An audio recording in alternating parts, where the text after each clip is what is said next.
Welcome to the Agronomy and Farm Management Podcast. I'm Amanda. And I'm Elizabeth. Thanks for joining us today. Many farmers and agronomists across Ohio, Indiana, and Michigan have relied on the Tri-State Fertilizer Recommendations for corn, soybeans, wheat, and alfalfa since it was published in 1995. Farming has changed in numerous ways, as many of you are aware, in the last 25 years. And while crops still have the same basic nutrient needs and uptake, new hybrids and varieties are a lot more efficient at nutrient use. And we've also changed our outlook on nutrient application due to some discoveries with nutrient movement and impact through our soils and waterways. So taking all of this into consideration, a number of individuals across the tri-state area took on the challenge of updating these recommendations. And one of those leading the charge here in Ohio is Dr. Steve Culman. Welcome, Steve. Can you introduce yourself? Sure. Well, thanks for having me, Amanda, Elizabeth. My name's Steve Culman. I'm a soil fertility specialist at Ohio State. I mostly have a research and extension role and do a little bit of teaching on the side. So I work primarily with farmers and agronomic crops, trying to understand and make nutrient management more efficient, working in areas of soil health and soil fertility in general. Thanks, Steve. It's great to have you with us today. But first of all, we want to give you a big thank you for all of your hard work on this. You and your team, we know this was a huge undertaking to revamp something that hadn't been done since 1995. And I'm sure our farmers are going to see a lot of benefit from your hard work. So before we jump into the research behind the new updates, I always think it's interesting to learn about the history of the tri-state. So could you give us a little bit of background on this original fertilizer recommendation that this work was built on? Sure. So this predates my time at Ohio State. I've been here for about 6 or 7 years, I guess 7 years now. But this was really an industry-led effort. And back in the, say, late 80s and early 90s, this idea that retailers that were working across state lines, working in Ohio, they had a one set of recommendations, and then they went across a little bit west into eastern Indiana, and they had another set of recommendations, and then maybe they went a little north to Michigan, and I had a third set. And realizing that there's nothing magical when it comes to soils and farming that happens when you cross state lines, thinking about, can we get on the same page? And so they were instrumental in terms of bringing the three universities together, Michigan State, Purdue, and Ohio State, and kind of hammering out a set of acceptable and recommendations that would serve as kind of the cornerstone or the guiding post of how nutrients would be managed in the tri-state region. And so that was 1995, of course, 25 years ago. And then when I got here in Ohio, this was, with water quality concerns, with just, the reality of how nutrients are a major expense in terms of farming inputs. There's plenty of justification to think about. It's been long enough. Let's revisit these recommendations and see what needs to get tweaked, see what works, see what doesn't work, and take it from there. So we started this project really in 2014 is when this started. Obviously, there's a lot of research that goes into this. It's just not something you can sit at a computer and run the numbers. Tell us a little bit about how you moved forward from 2014 to come up with the recommendations in the newest version. Sure. Yeah, it's been for me, kind of moving into this position at this time, this was a great project to kind of get oriented and meet a lot of different people.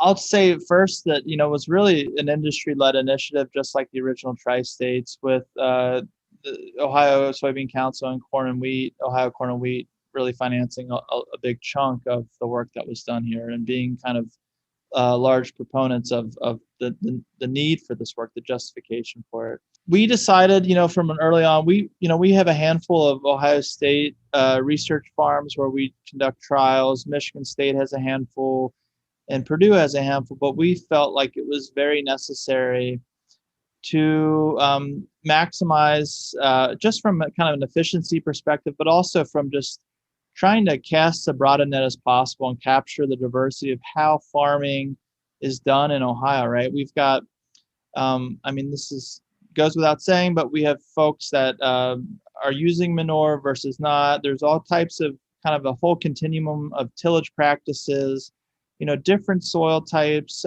cover crops used versus not, a whole, different rotations, etc. So we thought it was very, very important to kind of capture the diversity that we see and bookend that from a conceptual point of view. So anyways, to answer your question, we reached out and leaned heavily on OSU Extension, and the county educator system were instrumental in this, making this happen. We linked up with some co-op agronomists and some retailers, some private crop consultants that ran trials, and we really tried to, we essentially incentivized, i.e., paid some people for their time to help facilitate and run trials across a number of different farms. And so here in Ohio, we ended up, we ran trials for 5 years, and we ended up with trials in 34 counties across the state. And so it's a really nice coverage, different regions, different zones, soil types, et cetera. So we're very pleased with the buy-in that we got. Yeah, that difference in the number of counties that are represented in this update to the Tri-State is probably one of the biggest and most obvious changes. But what are some of the other major changes that you're seeing as a result of this update? Sure. So I'll, give you kind of a spoiler alert where just if we kind of take a step back, 5,000 foot view, and say what's the major changes or what's different. So I'd say on average, there hasn't been really dramatic changes. It's a bit comforting to know that the recommendations that we were operating with before largely are intact, and have been kind of revalidated and justified in kind of a large sense. Some of the things that, that's not to say that everything's the same. And, there have been changes that we've made. And so I'll just kind of list a few of them. So we've really changed from the original Tri-State, talked about yield-based goals for corn and nitrogen. So we've really changed the nitrogen recommendations for corn. So that's a major change. For phosphorus and potassium, one of the biggest changes is that we have changed the default soil test extractant, right? And so for a lot of people listening, soil test phosphorus might be, soil test phosphorus. How can that be different? But the way we actually measure that in the lab, the extractant that we use to quantify how much P is available in the soil is different than, it's changed. The commercial testing labs, soil testing labs have changed how we've done that. So that's a major change, that we've moved to Malic 3 phosphorus from a Bray P phosphorus, and we've moved to Malic K versus an ammonium acetate K. So those are kind of, not say they're substantial enough changes to kind of point out, right? And the underlying information is the same, but how we measure them are a little bit different now, okay? Our critical levels for phosphorus, potassium have changed because of our soil test extractant. That Malic 3 extractant has kind of changed a little bit of that. And in some sense, we've simplified soil potassium recommendations in terms of they used to be based, the critical level used to be based completely on the cation exchange capacity, that CEC number. In other words, how heavy or light your soils were dictated what your critical levels in that are. We've essentially simplified that a bit and just classified soils into sandy soils versus clay and loam soils. So those are likely the largest things that, are of interest to point out right now. Yeah, I appreciate that simplification. When we would try to do examples when we were teaching it and just provide an excerpt, then you had to have all those tables with the different CECs. So it's nice to see that, and that it is a valid way to take those measurements. There are some things that have stayed the same too. So if you just want to quickly go over, what's going to be familiar to us still. The overall philosophy of how we manage P&K and the build up and maintain framework really hasn't changed. I mean, that's something that, again, we can take a step back and think, the way we recommend managing P&K in the Tri-State region is building your soils up to an optimal level and keeping soil test levels within a specified range, right? Above your critical level, again, that's our magic cutoff where we say if it's below that, we find that yield response to fertilizer is more likely. And then when it's above that, it's in this optimal or this maintenance range. And when it's in that, we're good to go. And we just apply fertilizer to maintain at those levels. Okay, so that really hasn't changed.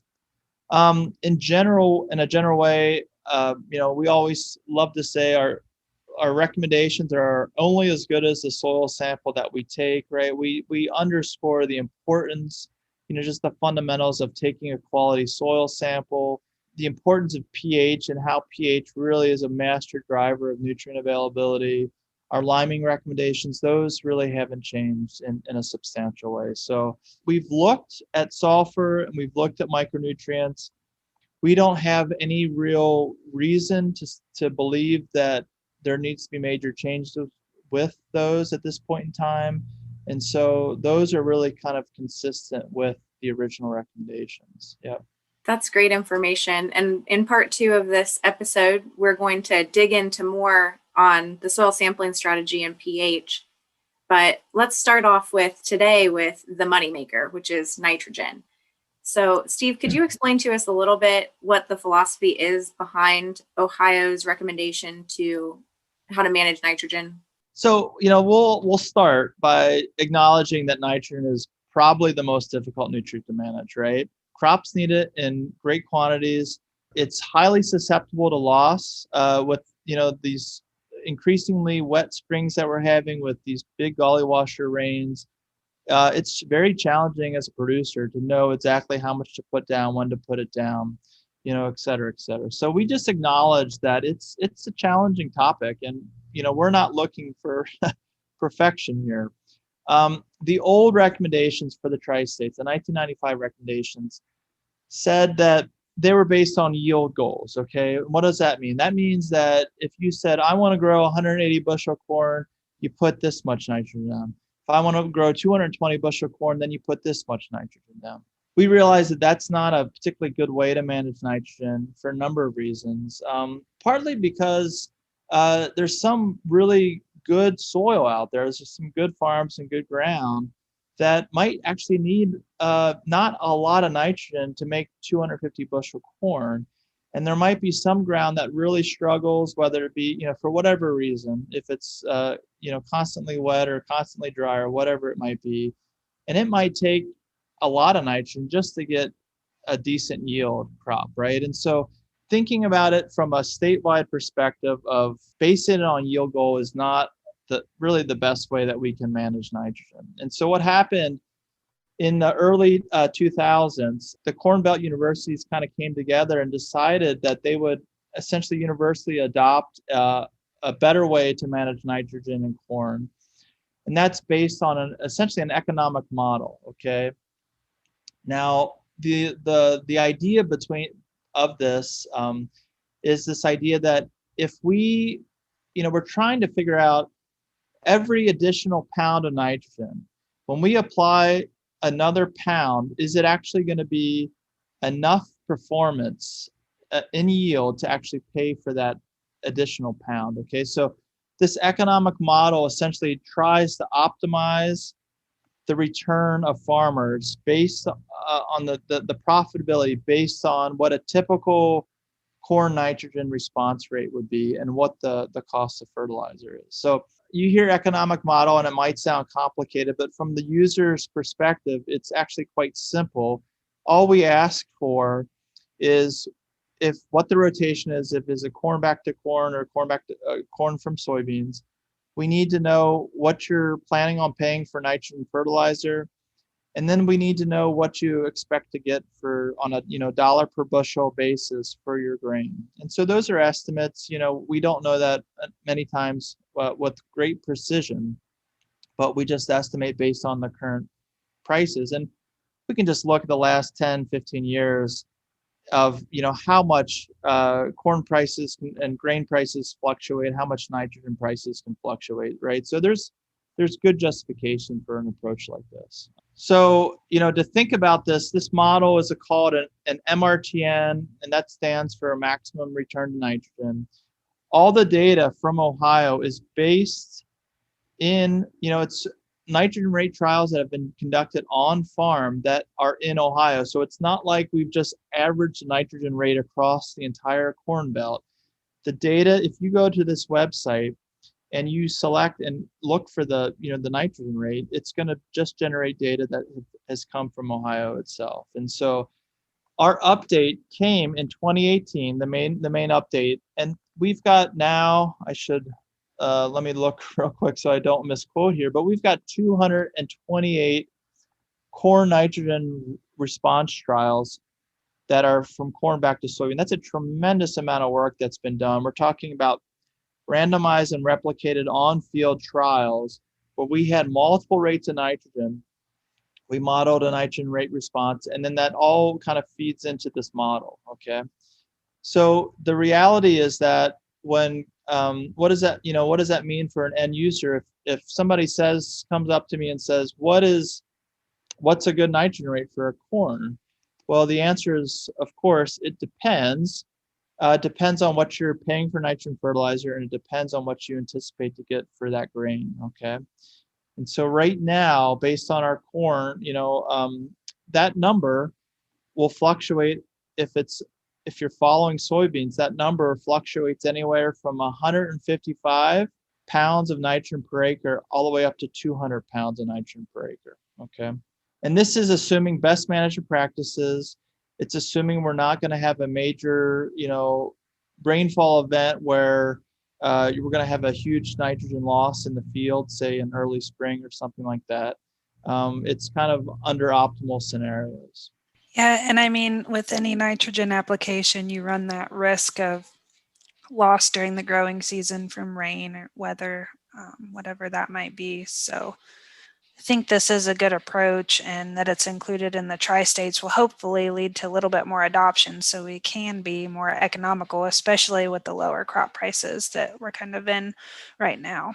Yeah, and if you dig into the tri-states and actually read the text that we wrote, and the reality is that this is a very kind of simple user-friendly tool.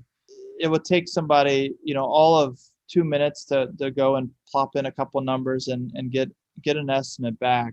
Is it the end all be all?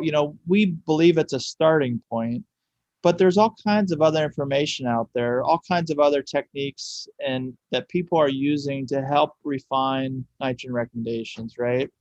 It's honestly too complicated to kind of get in with a universal state recommendation or even 3-state recommendation. But we know that there's sensor-based techniques. There's pre-sidedress nitrate testing or nitrate testing in soil. There can be canopy sensors. There's a lot of things that are out there that can help us refine our recommendation rates, or at least give us information about how we're doing in our nitrogen program, right? So things like stalk nitrate testing, all these things kind of exist. How do we integrate them into kind of a consistent, perfect number? If you've been in the industry and you've got some experience, it's pretty easy to recognize that it's very challenging to do, and that we need to think about fields on a kind of a field by field basis. And it really becomes important to try to take all the available information that we have, including just your general observations of what that crop, that field's been doing over the last several years. And does it need a little bit more? Can we back off some? There's a lot of resources out there that we can draw from to help make those decisions. This is great information. To start off with, can you let our listeners know where they can find the new updated Tri-State if they'd like to check that out? Sure. So we've got a summarized version right now. And that is, if you go to the web address, go.osu.edu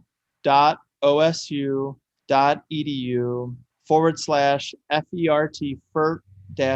So it's go.osu.edu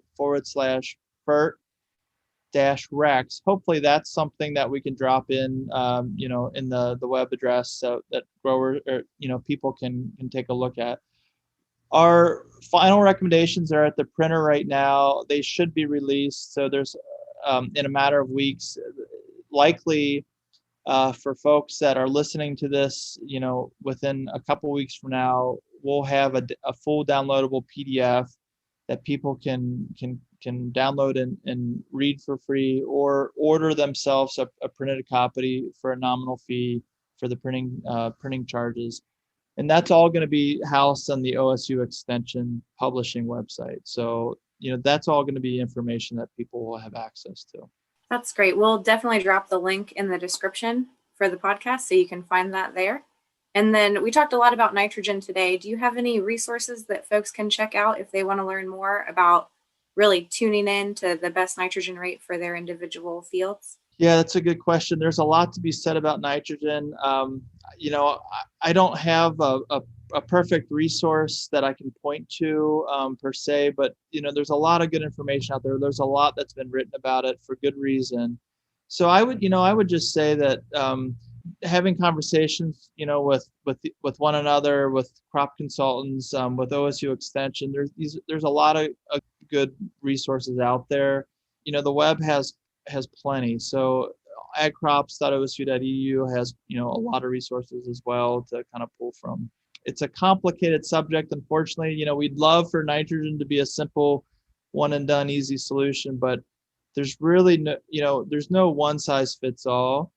And if people are telling you that, there's probably because they don't have a really good understanding of the complexity of nitrogen. So that's the unfortunate news when it comes to nitrogen management. All right. Well, join us again in 2 weeks and we'll talk about changes and a little bit more with potassium and phosphorus, soil sampling strategies, and a little bit on sulfur.